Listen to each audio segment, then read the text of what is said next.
Good morning and welcome to this 21st Century Learning Online live session. I'm very happy this morning on a beautiful sunny blue sky day in Hong Kong to be joined by two other individuals from Hong Kong, Mark Harrison and Alex Tam, both from the Hong Kong Shu-Yan University.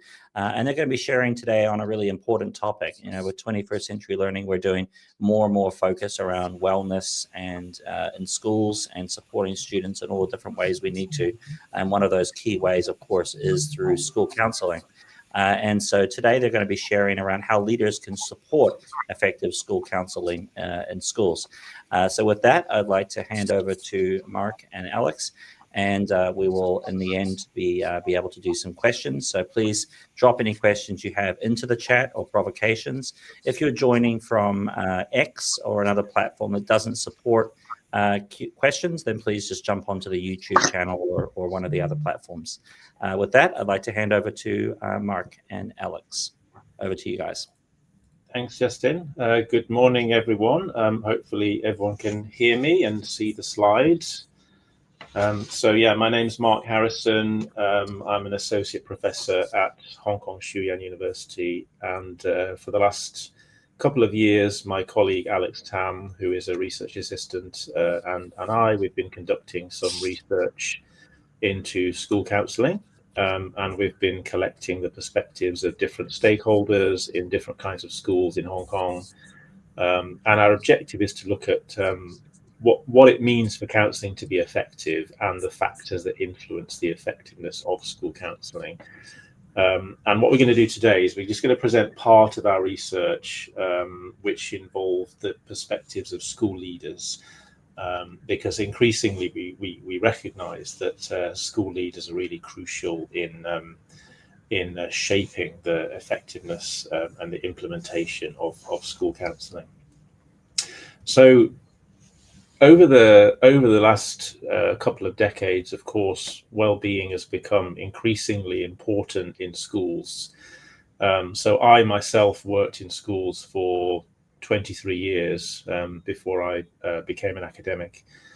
And when I did my teacher training degree, my teacher training qualification in the 90s, I don't remember anyone ever mentioning the word well-being. But by the time I left my last school job, well-being had become, a very big part of the discourse of schools. So it's now a really big area of strategic focus, and you just have to look at the websites of international schools to just see how big well-being is. And on the screen there are just a couple of examples of recent documents that have been produced by big organizations, ISC Research and the IB. Also, accrediting bodies like CIS produce policy documents and papers on well-being. So it's really a very big focus of schools these days. Of course, international schools, but also increasingly local schools in Hong Kong and elsewhere as well. And as Justin just mentioned, counselling is part of that. And school counselling is essentially quite a simple thing. It's a provision to support the well-being, the social emotional well-being, and the growth and the development of young people at school. So essentially, its aim is quite straightforward. But counselling is a very diverse set of activities. And I put these photos on this slide just to kind of try to give you a sense of how diverse counselling is if you're not involved in counselling yourself.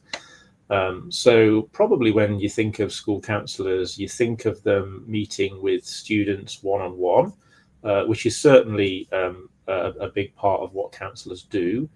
But there's so much more to counselling than that. So counsellors will work with small groups of children. They'll work to support their social and emotional needs, their developmental needs. They'll work with other staff members like learning support teachers, and they'll do a whole range of services around supporting students directly. They'll also be in classes. They'll be delivering SEL programs and parts of PSHE programs. They'll be working with teachers to develop curriculum around SEL and around mental health education. And so they'll be in classes as well. So the role of a school counsellor, as well as being focused on mental health, it's also quite an educative role. So in a sense, school counselling is a bit like teaching. And depending on the background of school counsellors, the jurisdiction where they got their qualification or their certification, counsellors might be teachers. So for example, in the US, it's quite common for school counsellors to be teachers. So there's an educative role as well as a kind of direct mental health support role. And counsellors will also be working a lot with the community. So counsellors will be working with teachers, they'll be doing teacher training, they'll be working with teachers to support students indirectly, and they'll also be working with parents, doing parent workshops and seminars, and also doing sort of family interventions and working with individual parents and individual families. So it's a very big, very diverse kind of set of activities, and you can see that counselling is very much embedded into the life of the school. So in a sense, counselling is kind of the most central, most diverse, most kind of multifunctional job in the school. Working with all the different stakeholders, seeing things from different perspectives. So it's a very embedded, very systemic, very holistic kind of job. So although its focus is very simple, it's about supporting the well-being and the development of the children. In practice, it's a very complicated job. And as you can imagine, or perhaps in your experience, if you're involved in counselling, it's also a very demanding and a very stressful job. In a sense, I think it's one of the most difficult jobs that you can do in a school. So the support that counsellors get from school leaders is really important. So that was kind of the focus of the research that we're going to present today. We're focusing particularly on international schools today. So I just want to say a little bit about the context of international schools.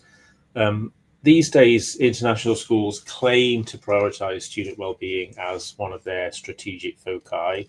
Whether they do that and how well they do that and in what ways they do that is another story. But all international schools will claim that student well-being is a strategic priority.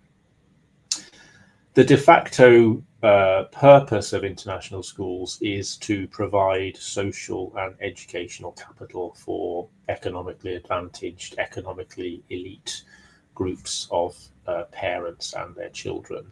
So international schools have been described as educational enclosures in that sense. So their mission is very much about academic excellence, about providing a pathway into top universities. So that's the mission of international schools. And so that obviously shapes the context, it shapes the climate, it shapes the way that schools approach everything, including their well-being provision, including counselling. International schools usually do employ trained counsellors, unlike a lot of local schools in Hong Kong.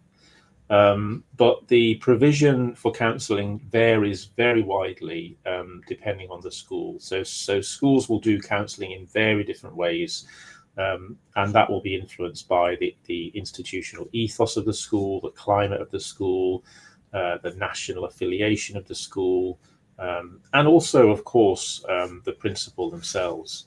And that's what we were really interested in when we were looking at this study. So we know that school leaders are the key decision makers in schools. And we know that the effectiveness of school counselling very much depends on the strategic action of school leaders. So depending on the extent to which school leaders will buy into counselling, depending on the way they see counselling and the the kind of strategic approach that they have to well-being and counselling, that's going to hugely impact the way that counselling plays out in schools. The cultural and organisation and policy landscape of the school is going to shape school leaders' perceptions and their strategic actions. So school leaders, of course, don't operate in a vacuum. They are themselves influenced by their context and by their background and by their own training and their history and their philosophy of education, and all sorts of different factors.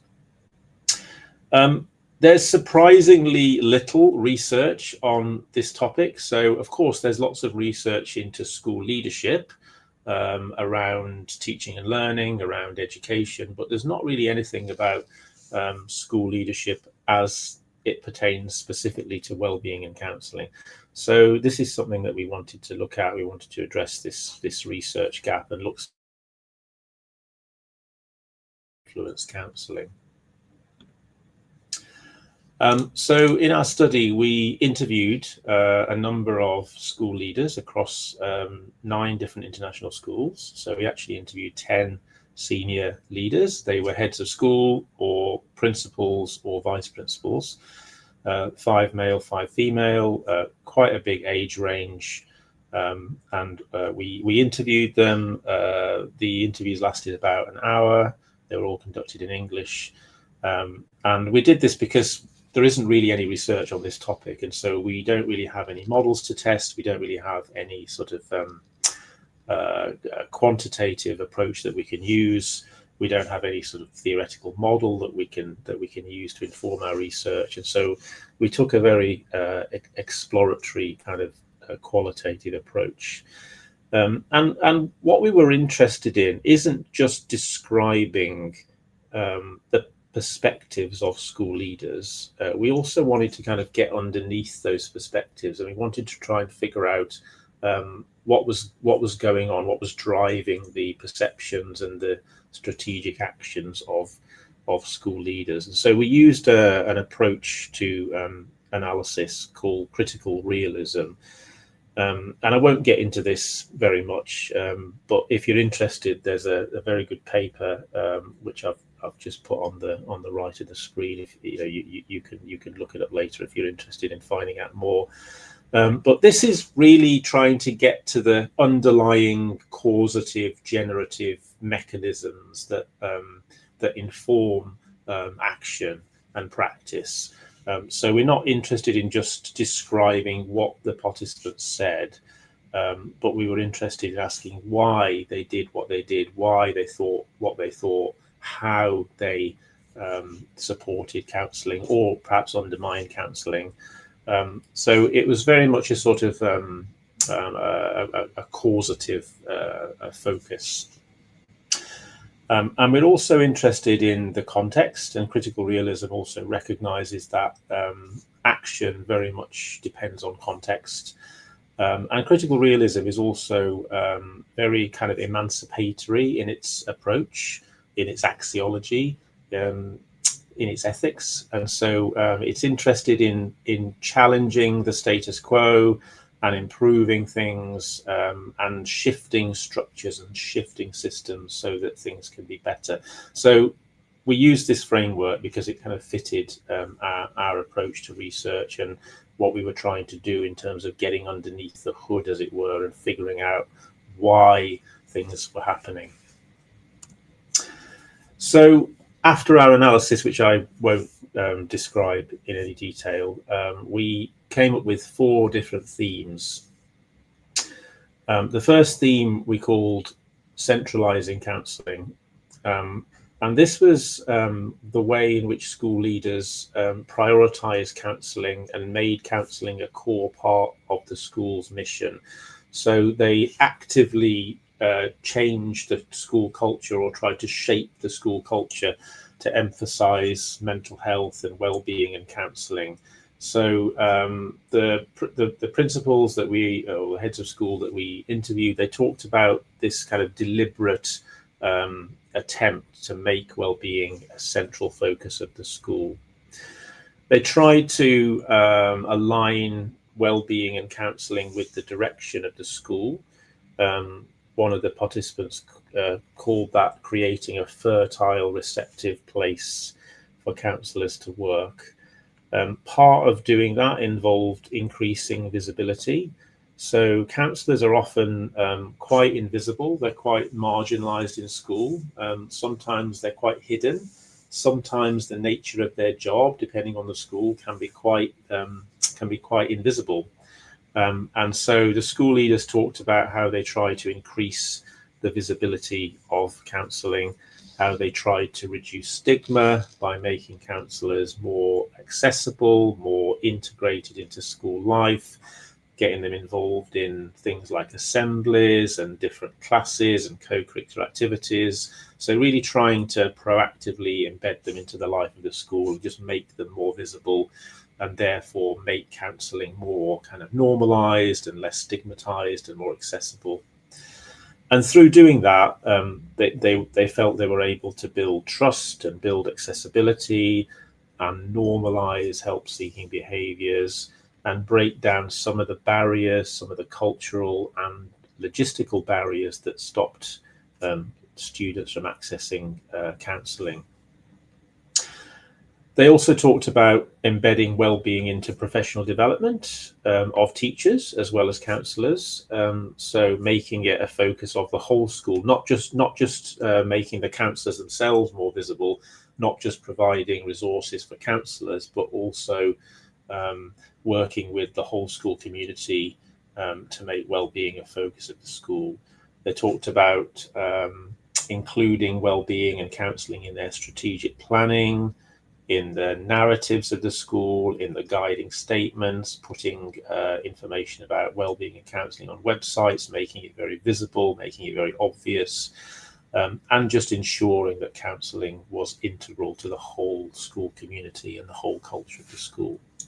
So the first theme was all about school leaders doing lots of different things to try to make counselling very central in the life of the school.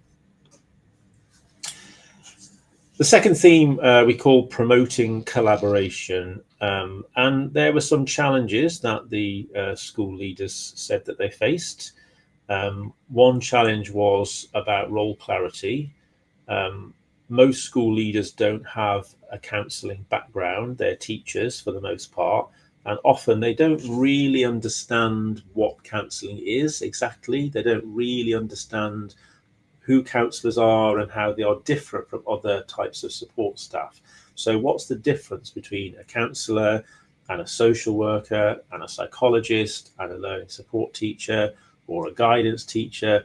These are all different roles. They're not the same. Of course, there's some overlap, but there were challenges around distinguishing between these different roles. And the principals said that sometimes they weren't very clear. They didn't really understand what these different roles were and how they related to each other and how different support staff worked together.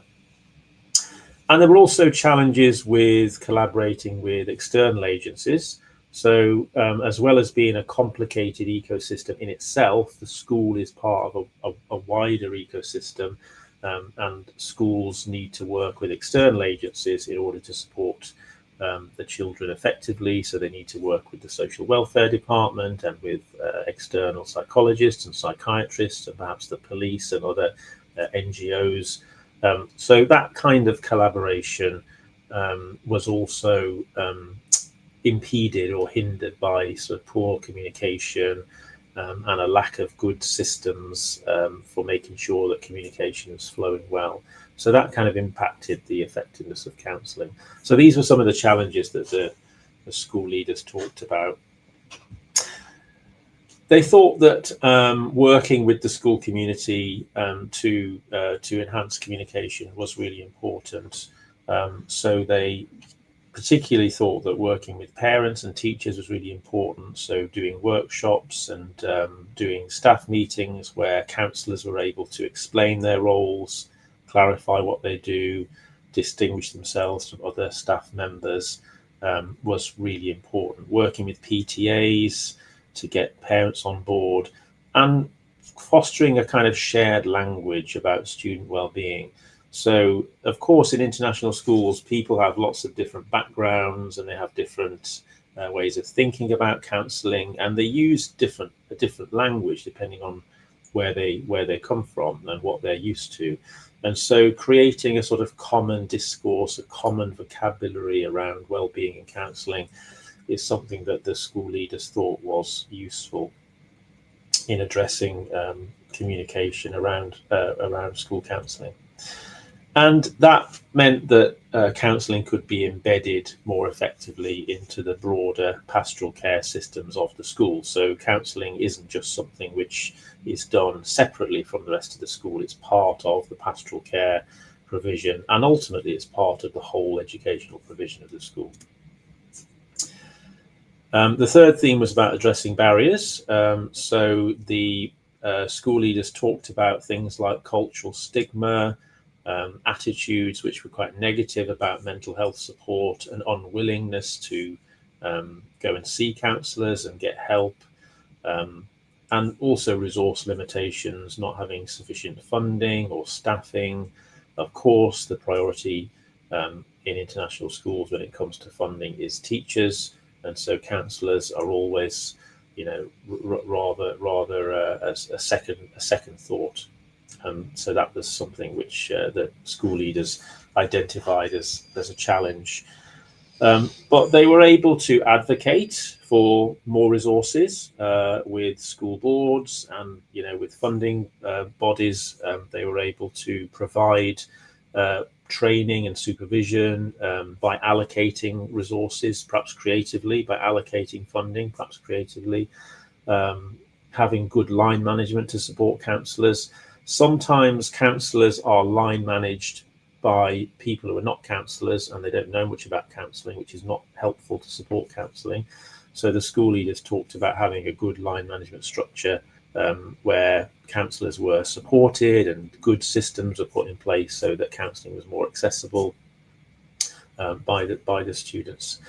And also they talked about involving counsellors strategically, so including counsellors in decision making around well-being and around mental health support, and perhaps even giving them positions of responsibility. So for example, creating the role of a lead counsellor as a middle management position, which gives counselling a bit more clout, a bit more influence in the school. So all these were different ways that the school leaders talked about how they could address barriers to accessing school counselling. And then the last one was a theme that we called marginalising counsellors. So the school principals talked about things like not having formal frameworks. There's no common understanding of what counselling is. There's no framework for counselling in Hong Kong. So elsewhere in the world, there are frameworks. So, for example, in America, there's a framework called the ASCA model, the American School Counselors Association model, but there's nothing in Hong Kong that's culturally relevant, that's indigenous to Hong Kong, or that's particularly relevant to international schools. Leadership limitations, so limited expertise, not really understanding what counselling is, not really understanding the roles of counsellors.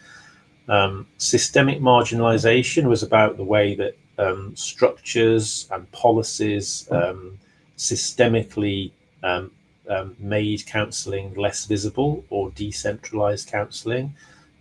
So the way that counsellors were positioned, the way that they were, the job descriptions they had, the rooms that they occupied, in lots of different ways, counsellors could be marginalised.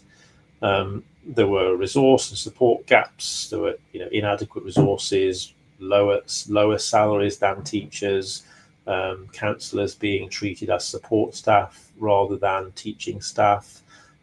So they felt kind of more marginalised, and lots of cultural stigma, lots of parental misconceptions about counselling, and a failure to implement strategies to deal with those perceptions effectively. So in lots of different ways, the school leaders' actions may have kind of undermined the effectiveness of counselling. So given those themes, we then tried to kind of get underneath and try to figure out where all that was coming from. So what we did was we came up with 5 what we call causative mechanisms. So these were 5 underlying mechanisms that kind of explained what the school leaders were telling us. So the first one we called leadership intentionality. So this was the practices that leaders engage in an intentional way. So when leaders act intentionally, then they can put in place systems and structures and policies to support school counselling. So leadership intentionality was kind of the foundational mechanism that we proposed. Cultural alignment is trying to foster a supportive environment by making mental health and development a priority and aligning that with the mission and the vision of the school. So trying to align well-being with what the school is doing and not having it as a separate kind of adjunct thing, an extra thing. The third one was about collaboration. So this is a deliberate attempt on the part of school leaders to improve collaboration and communication among counsellors and between counsellors, parents, teachers, external agencies, and the whole school ecosystem and the wider community ecosystem to really create a comprehensive support system. So this was a deliberate focus on collaboration and communication and developing a shared language for school counselling.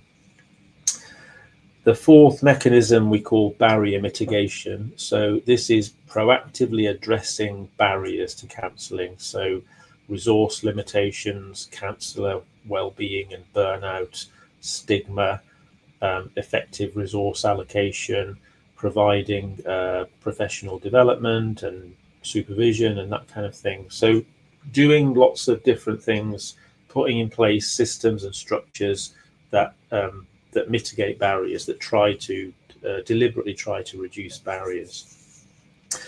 And then the fifth one we call proactive inclusion, which was intentionally trying to overcome the marginalization of counsellors and counselling, because the mission of international schools is very educative and it's very much associated with social capital and entry into elite universities. And I think particularly in Asian cultures, counselling is often seen as something which is almost in conflict with that mission. And so the fifth mechanism, proactive inclusion, was about sort of trying to create a different kind of narrative where counselling and academic achievement are not separate things. They're not fighting against each other. They're actually part of the same whole. And counselling and wellbeing support enhances academic achievement. So it's really trying to deliberately include wellbeing and counselling into the life and the mission of the school. So we wanted to put these underlying mechanisms together in some kind of framework, and these are the principles that we used to do that. So we want to connect leaders' observable actions with the deeper causal structures or mechanisms that we'd suggested. We wanted to focus on the connection or the dialectic between the agency or the actions of leaders and the structures of the school. So leaders' intentional actions can modify systems and structures, but also the school systems and structures and cultures can influence the strategies that leaders use. So there's a kind of dialectic between those two things. We wanted to integrate all of the causative mechanisms that we had suggested to explain how school leaders can improve the effectiveness of counselling. And we also wanted to challenge the idea that school leaders can just support counselling. They can just endorse counselling. We wanted to go beyond that and position school leaders as active agents in shaping counselling and having a big impact on its effectiveness.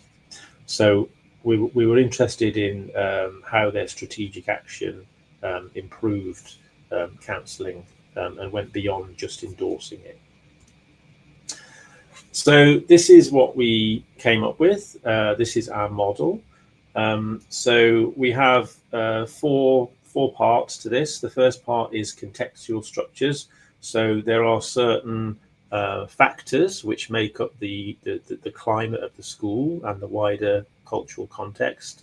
So things like the existence of cultural stigma, or resource constraints, or a lack of understanding of counselling, or weak help-seeking behaviour. There's all sorts of different kind of factors that make up the school climate, that make up the context.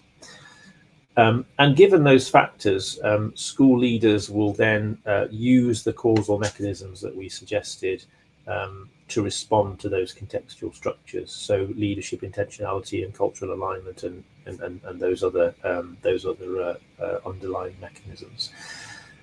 And from those mechanisms, particular specific practices emerge. So, for example, counsellors might engage in stigma reduction activities. They might actively promote counselling to parents. They might advocate for more staff. There's all sorts of different actions they might engage in to promote effective counselling. And those actions will then lead to certain outcomes, such as reduced stigma among students and parents. And then those outcomes will influence the contextual structure. They'll influence the climate of the school. So there'll be a reduction in stigma. So you can see how the context activates the strategic actions of school leaders, and those actions then themselves change or influence the contextual structures of the school. So that's the model, and I'll give you a couple of examples of how it might work in practice. So this one is addressing the marginalisation of counselling. So the contextual structure, the aspect of the school climate that we might be interested in is a weak understanding of counselling. So people in the community, parents, students, teachers, they might have a weak understanding of counselling. Counsellors might have a weak professional identity compared to teachers or social workers or other staff. There might be a lack of role clarity. So counsellors might not have a job description, for example. People might not be clear about what counsellors do. Their roles might overlap with other people like social workers. So that's the context, a weak understanding of counselling and a weak professional identity. And so that will activate a mechanism, an underlying mechanism, which is proactively including counsellors in school development. So school leaders might observe this contextual structure, this aspect of the school climate, and then they might react to that by trying to proactively include counsellors in the development of the school. So in practice, that might look like school counsellors being given leadership roles. For example, a principal might create a lead counsellor role as a part of the middle management team in the school. Counsellors might be invited to contribute to strategic planning. They might be asked to advise on the use of data because that's part of their expertise. And as a result of those actions, school counsellors might become more visible. Their professional identity might be strengthened. They might become more effective, and ultimately student well-being might improve as a result of that. And that will then shift the contextual structure, will change the climate of the school so that counsellors become more centralised, their roles become more understood. And so it's a kind of virtuous cycle. And here's another example, challenging instrumental well-being narratives. So the contextual structure is that there's no real contextually relevant definition of well-being in the school. So one thing that a school might do is just import a definition of well-being. They might use PERMA, or they might use something else, an off-the-shelf definition of well-being, which hasn't been properly contextualized and hasn't really included all the stakeholders in its conception and its enactment in the school. And schools do this quite a lot. They just take a definition of well-being from somewhere, and then they just try to dump it into the school without really contextualizing it. And in response to this, a principal might act intentionally to try to redefine school well-being in the context of the community. So they will intentionally do that, and in practice that might involve school leaders setting up steering committees or focus groups where different stakeholders talk about well-being, and they try to come up with a contextually meaningful definition of well-being. So you might have a group of parents and teachers and students working together to talk about what well-being means in the context of our particular school, and come up with something that's meaningful for us, because well-being is a very contextual thing. It's not just something that you can import from somewhere else. So then the school might have a more meaningful definition of well-being, which is promoted to the school, and which stakeholders have got buy-in. And as a result of that, well-being might become more relevant to the school. It might become more affirming and more empowering. And the school might start to address systemic causes of ill-being. So instead of just, for example, instead of just using PERMA and making the focus of well-being all about the individual, the school might decide that in our context, well-being means that as a community, we need to do certain things to make sure that people are well and that people are supported. And we have joint responsibility for that. It's not just an individual thing, it's also a community thing. So that will shape the context, that will shape the climate of the school. So again, you can see it's a kind of virtuous cycle. So we could apply our basic model to all sorts of different situations, all sorts of different contexts, and then principals, different strategic actions will respond to those contexts in different specific ways. So we think that our model could be quite useful in just exploring different aspects of school well-being and school counselling. So these are just a couple of examples. So as far as we know, nobody's really investigated this before. So what we've done is we've provided a conceptual framework, which we call the leadership driven integration of school counselling framework. It's just a tentative name that we gave it, as a way of understanding how school leaders' roles enable or impede counselling and wellbeing provision more broadly in the school. So what we need to do is to try and test it. We need to try to look at it in particular context and see whether it has some real explanatory power. We need to look at different contexts. So, for example, international versus local schools. We only really looked at international schools. So, we want to sort of broaden that out and look at different contexts. Exploring different stakeholder perspectives is obviously something really important. So we only really looked at the perspectives of school leaders. In our research, we did also talk to school counsellors and parents and students. We also have a component of our research which does look at the perspectives of other stakeholders. But we need to bring that into this model to make it more comprehensive and more robust. And then it would be good if we did some bigger longitudinal or quantitative research to test this model, and that's something for the future. We need to design some research around that.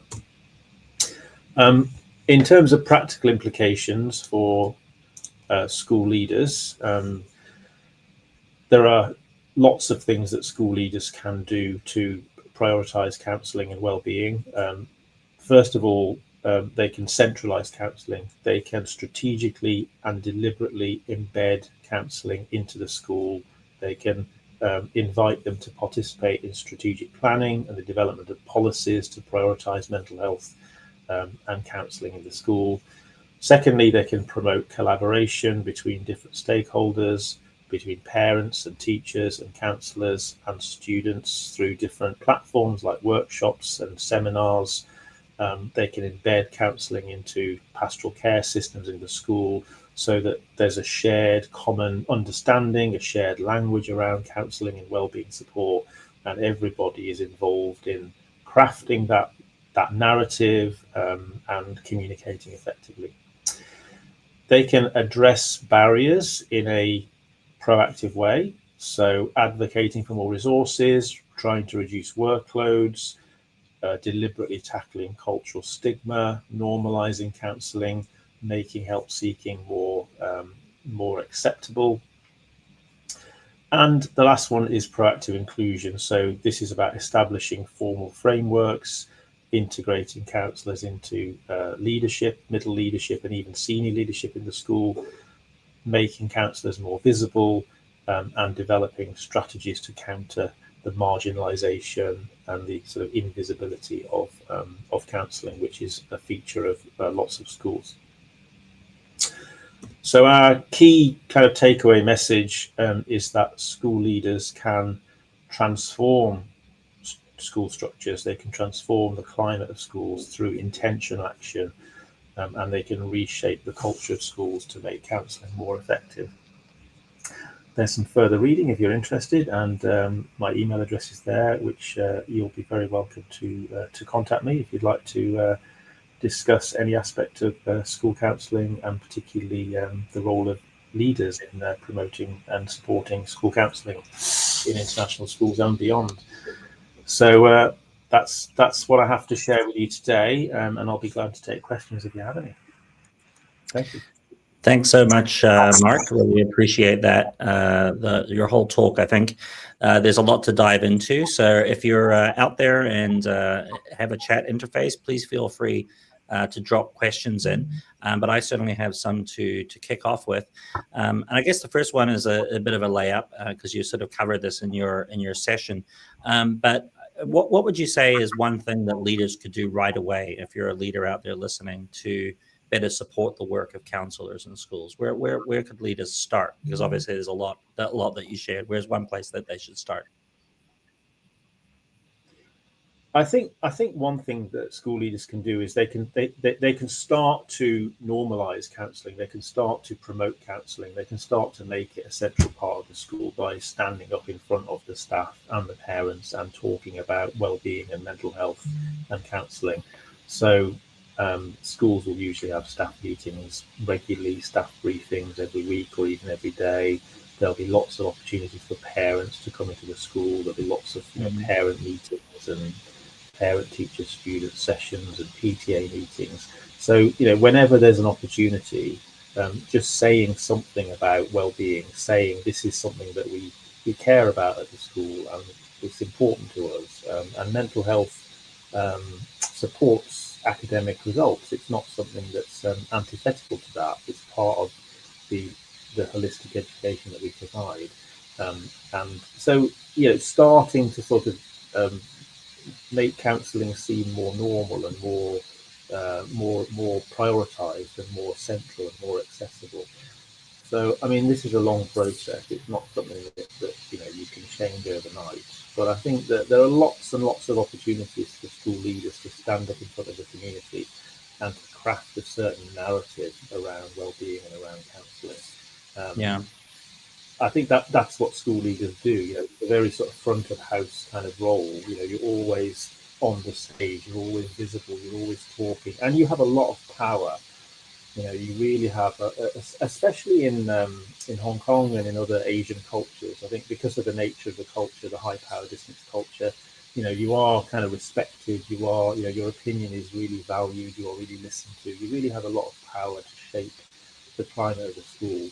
So I think when you make that a focus through your narrative, just through the way that you speak about it, that has a huge impact. So I think that's where you start. It's about the way you talk about it, the narrative that you craft in front of the community, and that's what I mean by leadership intentionality. It's that deliberate, intentional, strategic focus on well-being.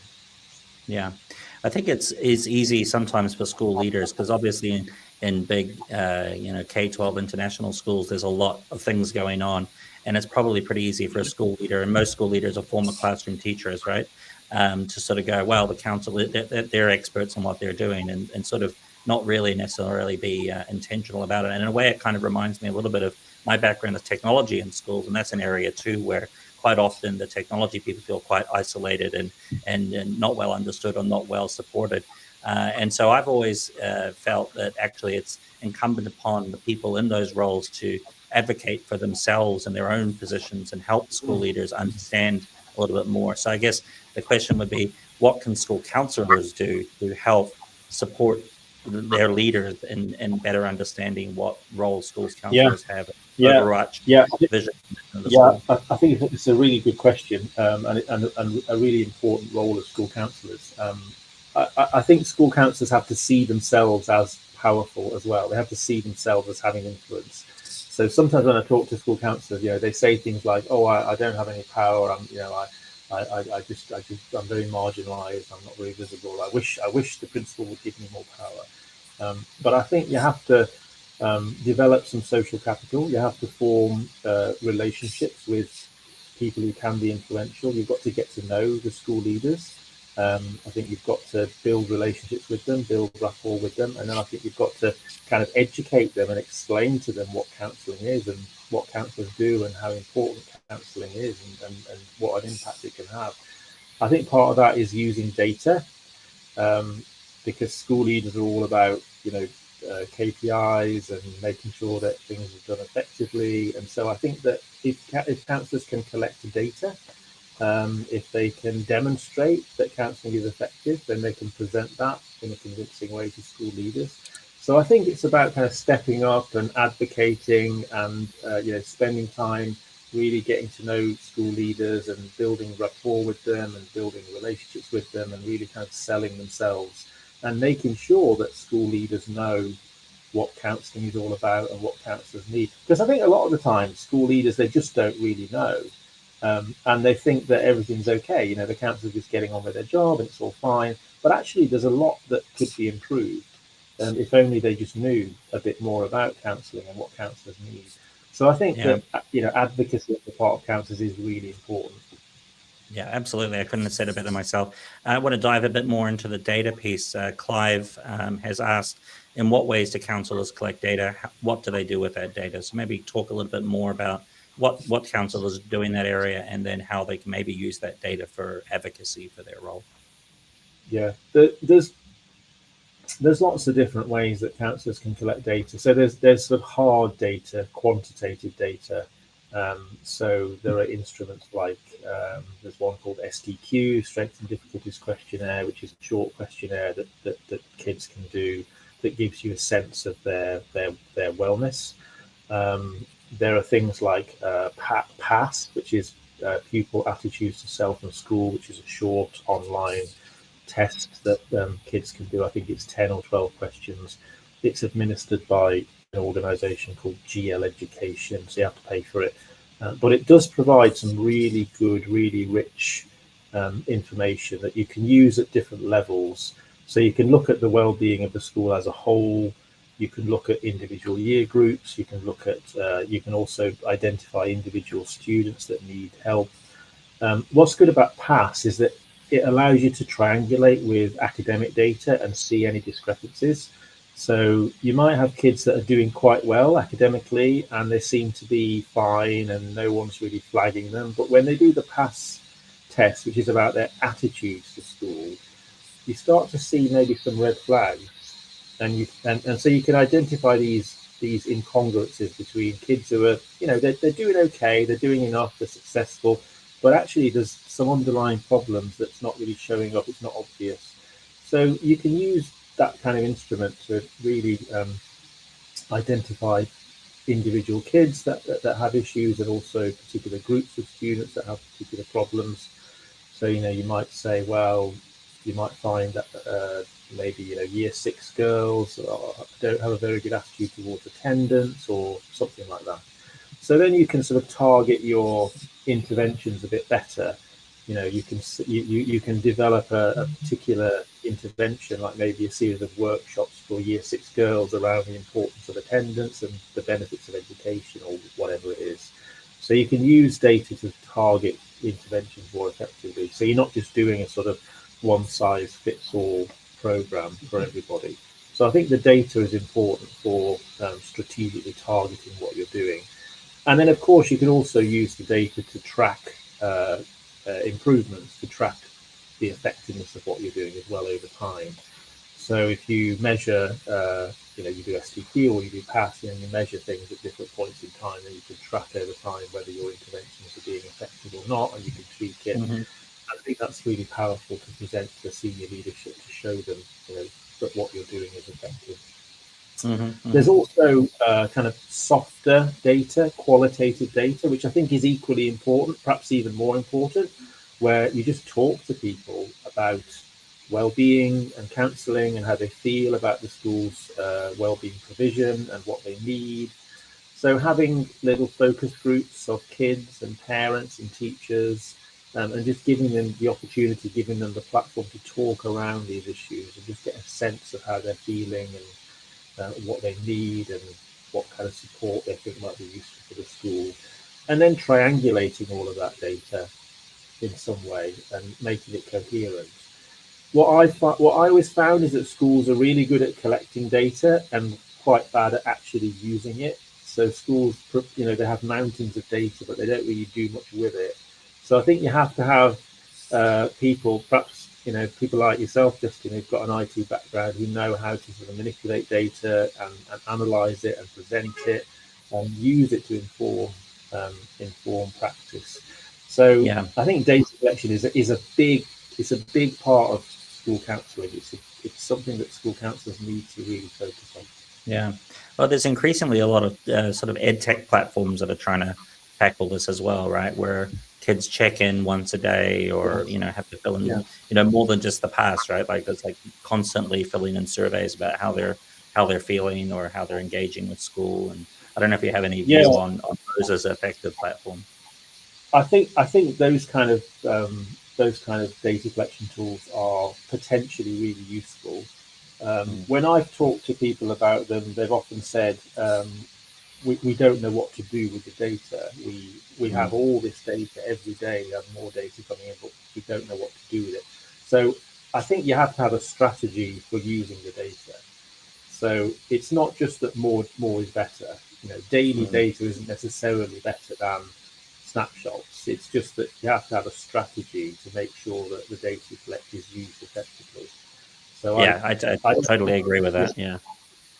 It's not Yeah. the particular platform or it's the strategy that's important. Absolutely, yeah. I wonder if we could zoom out a little bit, because you talked a bit in the session about schools are increasingly putting a focus on wellness and well-being. I mean, at the kind of worst end of that, it's like putting words on the website, and then there's schools that are taking it a lot more seriously with steering committees and everything. Is that helped in this area around, the role of school counseling, or is it even related? Because I can sort of imagine a lot of schools think about the well-being piece as everything that's outside of counseling, right? I mean, I think in some schools people will say, "Oh, the counselors are there for like the kids when they really, really they really need help, and the well-being's everything else." Or is it been a helpful thing for school counselors? Maybe it ties into the advocacy piece as well. Yeah, I mean, I think that's part of the misconception that people have around school counselling. Very often counsellors are seen as crisis managers. Yeah. They're just there to respond to really serious situations and deal with kids one-on-one when they have a serious problem. But actually, counselling is very much a systemic set of roles. So I find that the tiered, the MTTS, MTSS, the multi-tiered system of support, where you have tiered interventions, is really helpful. So tier one is your SEL, your PSHE, or your counselling program for the whole school, and that will be data informed. Ideally, that will be kind of tweaked by the data that you're collecting and analysing. So that will involve teachers, that will involve counsellors as well, ideally. And then tier two is more targeted interventions towards specific groups of kids with particular needs, and then tier three is targeting individual students that have got more serious needs. And counsellors should really be involved with all of that. So I think it's about making sure that we understand what counselling is, that it is a systemic role, and it's not just a crisis management kind of role. Yeah. So that I mean, the counselor should be part of that steering team, right, or even leading it, right, around well-being in schools. Yeah, and conceptualizing counsellors as leaders, not necessarily formal leaders, but at least giving them some influence, including them on steering committees, asking their views when it comes to developing policy and strategy, is really helpful, because counsellors are the experts in this area, and they're really embedded into the life of the school. So they're right in the centre. They kind of see everything. They see more, in a sense, than teachers see, and they even see more than principals see, because they're really kind of in the trenches, and they're working with all the stakeholders all the time. So they've got a really important central systemic perspective, which is really valuable for the school. Yeah. So getting them involved in strategic planning and leadership can be really helpful. Absolutely, yeah. One last question. We're getting close to the end here. You mentioned earlier, and I sort of laughed to myself when you said, oftentimes counsellors don't have job descriptions. I mean, I can definitely believe that, right? Again, schools are very good at dealing with like the core classroom teachers and having systems in place for, job descriptions, evaluation. How do schools tackle and this is just my sort of personal question, evaluation of counsellors? Because I mean, it's both from a perspective of, obviously you should be evaluating everyone in your school and their effectiveness and everything. But it's also about, that the schools are looking and taking seriously what counsellors are doing, right? So how do school leaders effectively evaluate counsellors and counselling programs? I think that it's basically the same approach that you'd use to evaluate teachers. So there are certain measurable outcomes, grades if you're a teacher, for example. There are certain KPIs that you'd want your wellbeing program to be informed by and to achieve. So you'd use data to look at those metrics. But there's so much more to it than that. So when you appraise teachers, you're not just looking at grades.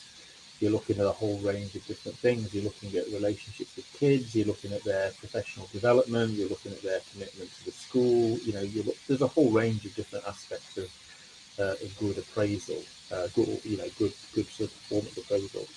So I think you'd apply the same thing to counselling. There's a whole range of different things that you'd want to look at, but you can't do that unless you're really clear about what the role of counsellors is. So everyone knows what a teacher is. A role description is really clear, but counselling is often really vague and really undefined and overlaps with lots of other jobs. So I think you have to have a really clear. It's very diverse as well. So it is a very big, very broad role, and it does overlap with other things. But you have to have some real clarity about what counselling is. And I think it's also very contextual. So counsellors in different schools will be doing different things. It's not just one job that's the same in every context. So different schools will want counsellors to do different things. And I think ideally counsellors and school leaders should be talking about that. They should be negotiating what their roles are. But ultimately you want clarity. And then when you've got that clarity, then you can start to appraise the effectiveness of counselling. But in a more kind of holistic way, that it's not just about numbers. It's not just about data. Yeah, start with the vision first. There's one question here, and then we'll wrap up. Is the framework you're talking about available to share with school leaders? How can people find your work, I guess, is the question. So the framework that we've developed, it's actually it's hopefully going to be published in an academic journal. It's under review at the moment, so hopefully it will be published in the next few months. And then if and when it's published, let's be optimistic. I will promote it on my LinkedIn. So if you'd like to check my LinkedIn now and again, then it'll be on there. We're also developing a website which is called schoolcounselling.org, which is going to be a repository of all the research that we've done for this project. It's not ready yet, but we're going to launch it in the next few weeks. So if you check out schoolcounselling.org, British spelling with 2 L's, then you'll see it on there at some point. All right, fantastic. We'll share out all of those links with the recording of the session as well. So if you look at the website, you'll find those links in there after the session once we've done the recording. But thanks a lot again, Mark and Alex, for sharing today. I think the work of school counselors is more important than ever, and I think this provides a fantastic framework for leaders to think about how they can effectively work with the counselors to support all students' well-being. So I really appreciate your time today. Thank you very much, Justin. Thank you. All right. Cheers. Thanks, Thank everyone. you.